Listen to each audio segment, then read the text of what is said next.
Sanibonani, namhlanje ngiphethe ama-product awu-4. So ngiphethe our-Nutrilite, ngiphethe iron folic plus, which is very very good kubantu aba-anemic and also kubantu besifazane, as abesifazane beyabe endaweni yabo. So this is very very good. Angithi siyazi ukuthi that blood lokazi suke liphuma ne-iron. So this is very good for them, and also kumama okhulelwe iyasiza kakhulu iron folic plus, aphinde futhi asize nasemva kokubeletha u-iron folic plus, Nutrilite iron folic plus. So ngiphethe ke unumber 2, nangu number 2 Nutrilite vitamin C plus is very good for i-flu, aphinde futhi alekelele kakhulu boost immune system. Right, ngiphinde ngize futhi no garlic. Garlic is very good for i-cardiovascular system.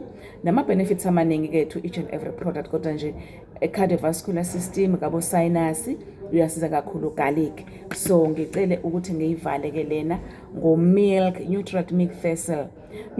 Nutrilite milk thistle uyasiza kakhulu kuyisibindi. Isibindi siyasikhohlwa, okay? Right, isibindi sethu sinomsebenzi omkhulu, sisebenza ubusuku nemini, sisebenza ukusefa konke ongena ngomlomo. So kungaba ukudla esikudlayo, ama-drinks esiwaphuzayo, ama-medication esiwadlayo, painkillers, konke nje kungena ngomlomo. I-smoking mangabe kubhenywa noma i-smoke esikhona around, konke kungena ngomlomo uyalekelela isibindi siyasefa. So ke siyakhathala, siba ne-stress, then uma sike sama ukusebenza umuntu uyadlula emhlabeni. I-milk thistle imnandi ngoba uzoyidla only twice a year.